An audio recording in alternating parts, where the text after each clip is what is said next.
Os bebês, eles têm uma resposta muito rápida, né?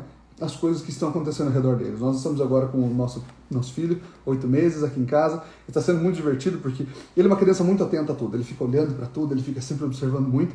E é interessante ver que quando nós começamos a expor as crianças a coisas demasiado artificiais, como imagens super rápidas, coloridas, dos desenhos, né? Que nós geralmente colocamos para as crianças nessa faixa etária, né? Ou às vezes em algum momento colocamos como Galinha Pintadinha, Baby Shark, Mundo Bita, coisa assim, e outros também. Então, se as crianças são expostas em demasiado nesse tipo de conteúdo, com o tempo elas vão perder interesse das coisas do mundo real. Você vai perceber que os brinquedos deles não são mais interessantes.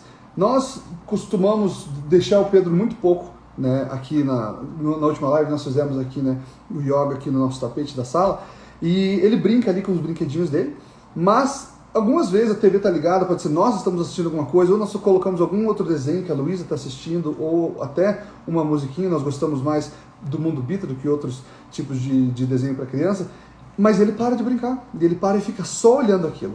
E eu falo para Fernanda, então vamos desligar, para que ele possa viver o mundo real dele agora. Alguns momentos, alguns minutos, alguns momentos ali para que ele brinque e comece a entender, mas se ele fica por muito tempo só parado e só vidrado no desenho, a gente desliga porque ele ainda é muito pequeno, ele não tem concepção clara do que é a realidade. Como uma criança de menos de 1 ano, ele precisa brincar mais com as coisas e os brinquedos dele do que cuidar do que ficar atento à TV. E é interessante ver que alguns pais, depois para alguns filhos maiores, entre 4, 5, 7, 10 anos, né, principalmente nessa faixa etária, eles ficam preocupados que os seus filhos, às vezes, ficam inquietos e não conseguem se concentrar nas coisas. Então, eles dão um telefone e um tablet para os seus filhos se entreterem. E aí, eles acham que naquele momento a criança está mais entretida, a criança está calma e está concentrada porque ela está atenta a uma tela. Mas, na verdade, quando ela desliga essa tela, o cérebro dela fica funcionando como se fosse um motor sem estar com a marcha engatada. Ali, ó, girando. E o que vai dificultar a produção da melatonina, que é o hormônio do sono. Por quê? Porque a luz, né, não sei se vocês lembram quando a gente ia na casa da nossa avó, tinha aquela lâmpada amarelada, assim, aquela lâmpada bem antigona, que dava aquele sono até quando a gente entrava na casa da vovó.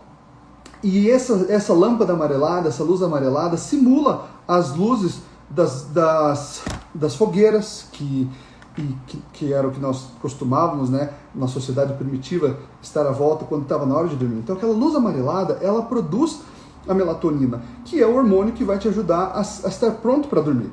Agora, a luz do telefone, ela é uma luz que é chamada de luz azul, que ela simula muito mais e lembra o seu cérebro muito mais o que a luz do sol traz para você. Então, em vez de te deixar num estágio pronto para ir dormir, ela te deixa num estado de mais agitação, euforia e pronto para ficar acordado e ir trabalhando por mais tempo. O seu cérebro não vai desligar. Então, se você fala assim, meu filho vai dormir às 10, até 9h50 eu vou deixar ele usando o telefone, não vai conseguir dormir às 10, porque ele foi muito exposto à luz e à televisão da mesma forma. Ele foi muito exposto à luz artificial, e aí o cérebro dele vai estar girando numa frequência muito acima do que é necessário e recomendado nessa faixa etária. Pedindo para vocês que compartilhem aqui embaixo, clica lá, compartilha com 3, com 5 mães que vocês sabem que precisam de ajuda com seus filhos, que sabem que às vezes o seu filho está imerso no mundo das telas e às vezes não sabe como tirar essa criança dali. Se o seu filho já está começando a ficar dependente das telas, realmente é preocupante, é difícil, mas é possível resolver esse problema. A partir de agora nós vamos falar sobre qual é mais ou menos o tempo de tela recomendado para cada faixa etária e como nós podemos resolver, se a dependência já está se tornando muito grande, criar um tipo de mecanismo, um tipo de ferramenta, um tipo de saída possível. Bom, nós sempre falamos sobre as crianças estarem presentes para si mesmas, né? Nós falamos sobre algumas atividades que fazem com que elas estejam presentes para si e entendam o seu espaço e o seu momento na sociedade. Quando a Luísa era pequena, tinha uns 3, 4 anos, a gente lembra que ela era uma criança que entendia seus limites, né, de certas formas. Que até nós, algumas coisas nós não precisamos aprender, meio que veio de fábrica. Não precisamos ensinar, meio que veio de fábrica, né? E quando ela estava com sono, ela falou assim, mamãe, tô com sono, quero dormir. Né? Que já estava mais ou menos perto do horário dela. Mamãe, não quero mais assistir, vou desligar. E isso era muito legal para nós achamos isso muito bonito. Mas eu acho que, além de ela já ter essa noção, o tipo de rotina e ferramentas que nós criamos ao redor dela proporcionaram para ela essa possibilidade de usar essa negação, né, ou tirar de perto dela o que ela não queria naquele determinado momento.